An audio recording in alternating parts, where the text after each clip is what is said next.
Ada dalam setengah riwayat disebutkan 2 dirham. Kalau ketika tidak kuat 1 dirham. Itu pitih dia lah, pitih dia. Kalau kita ambil capur semua riwayat itu, hak maksud sebenarnya hak dia naknya kita bersedekah lah. Sedekah kepada orang miskin, orang-orang yang memerlukan. Semua Islam ni gapo-gapo kesalahan dia pergi ke situ nak biar orang miskin, orang susah tu terbela. Banyak sebab untuk nak beri sedekah ni. Ada kalanya orang kalau saja-saja nak beri sedekah ni payah sikit. Tapi kalau dia terpaksa, kalau tidak dosa, terpaksa beri. Terpaksa kau dengan sukarela kau kenyang sepatutlah orang sesok makan. Pitih tu sepatutlah je bernilai bagi dia. Kita, tak apalah kita kata dinar kau dirham kau, maksud sebenarnya dia nak suruh kita beri sedekah. Berapa? Berapa? Macam-macam pendapat lah. Ada kalau kita kata nilai kita ni 100, ada kata tak sampai 100. 1 dinar itu 2 dinar 200. Ada yang mengatakan tidak sampai ke situ. Kalau ambil kira hak dirham tu lagi rendah lagi lah. Tak apalah, kita ambil hak umum, makna kena bersedekah. Siapa dia? Hak kena bersedekah tu kedua-dua. Ada yang mengatakan kedua-dua. Ada yang mengatakan hak jadi punca berlakunya tu. Hak jadi punca berlakunya tu. Dia kena kedua-dua pihak buat keluar. Itu satu pendapat. Satu lagi pendapat, dia kata tak ada kafarah tu. Hanya orang yang melakukan perbuatan saat ni dia kena minta ampun dengan Allah Subhanahu Wa Taala. Tak ada kafarah bayar saat ni, tak ada. Sebagai suatu kewajipan tak ada. Kalau nak buat saja tu boleh bermolek baru. Tapi sebagai kewajipan seperti golongan yang pertama, pendapat golongan yang pertama itu tak ada. Bahkan hak adanya dalam bab ni dia kena istighfar dengan Allah Subhanahu Wa Taala, kedua-dua pihak, dan bertaubat kepada Allah. Jangan lagi buat hak Allah Subhanahu Wa Taala larang tu. Walaupun dia isteri kita, tu suami kita asalnya halal, tetapi ada tempat, ada masanya tak boleh. Supaya puasa lah, supaya puasa. Makanan tu halal kepada kita, hak kita, tapi kita tak boleh makan lah ketika puasa. Ketika hak tu jadi haram lah kepada kita. Makanan tu halal. Itulah orang panggil haram li ghairi. Haram dengan sebab kita puasa. Makanan saat ni jadi haram kepada kita. Dia tu sebenarnya tidak haram. Itu haram li ghairi. Ni pun haram li ghairi lah. Bersetubuh pada ketika panggil kata tu haram li ghairi. Sebab apa? Bukan masa dia. Kalau berlaku juga istighfar, minta ampun dan bertaubat. Tu dia kata dalam ayat tadi, dia tahu dah perangai orang ni. Innallaha yuhibbut tawwabin wa yuhibbul mutatahhirin. Dia tutup dengan hak tu. Sesungguhnya Allah sayang kepada orang yang suka bertaubat. Dia tahu dah. Banyak gelicir manusia situ. Banyak gelicir manusia di situ. Tak kira ada lelaki perempuan kau, dia mari sia kau. Sia. Tak boleh, tak ada sia bab agama ni. Kalau tak kiranya. Tapi perasaan manusia tu, kelemahan dia tu. Tak boleh nak lah, hatuk kepala dinding lah, macam-macam lah perangai dia buat tu dah. Nana lah, kecek tak betul lah, macam-macam. Boleh berlaku. Menyebabkan jadi salah satu pihak tu mengalah. Apabila mengalah berlaku.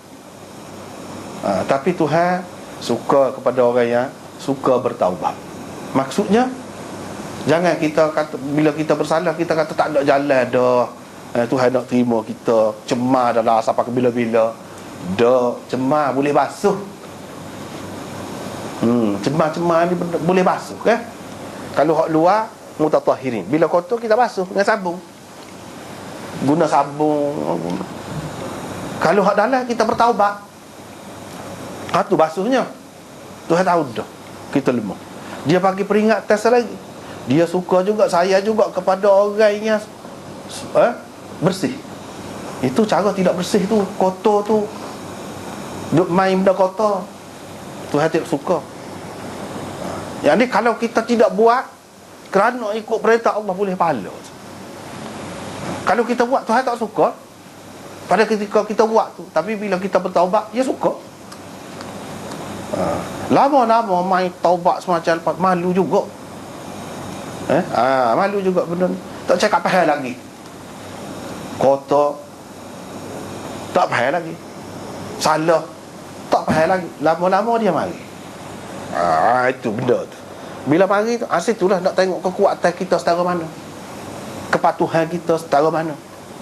Itulah ujian tu ada semua setara mana. Kalau kita boleh patuh, boleh boleh pahala.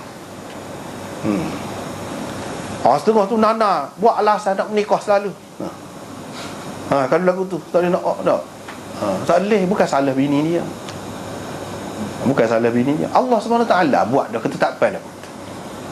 Dia tak boleh menyalahkan bini dia, tak boleh. Kalau dah fikir kalau menikah dengan amat tak boleh berlaku adil kau gapo kau. Sabar. Ikut hak Nabi SAW ajar, misalnya dengan berpuasa ke, dengan apa ke, dengan buat kerja lain. Manusia ni kalau banyak kerja tak ada juga. Nak mikir, nak pergi ke situ, dia banyak lagi kerja lain, tugas. Dia ajar, dia akan lepas gitulah masa tu.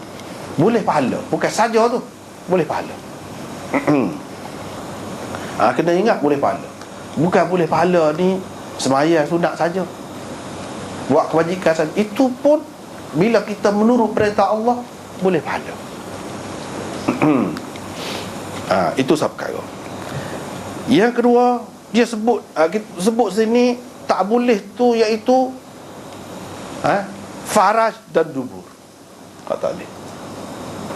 Setengah ulama mengatakan dah, tapi tak ramai ni pendapat ganjil. Dia kata boleh dubur, boleh, tapi itu pendapat ganjil. Pendapat kebanyakan ulama tak boleh berlaku.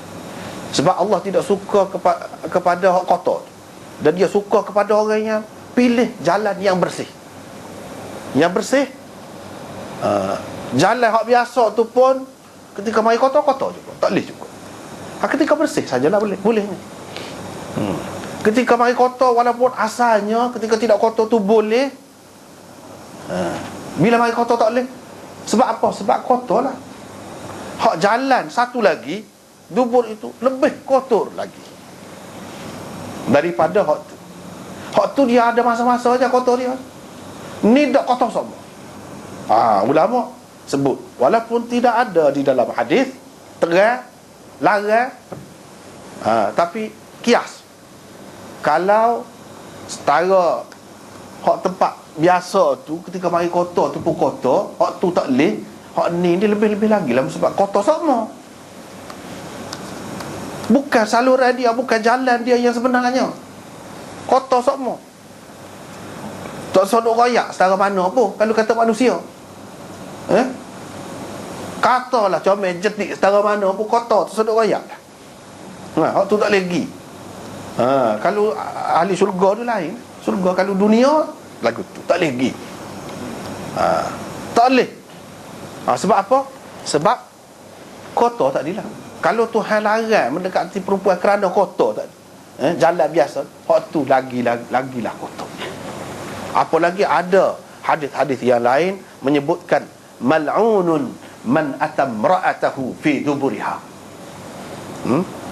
Kena laknat orang yang mendatangi isterinya pada duburnya. Kena laknat. Mana dosa besar. Dosa besar. Kena laknat. Walaupun hukumnya tidak sama.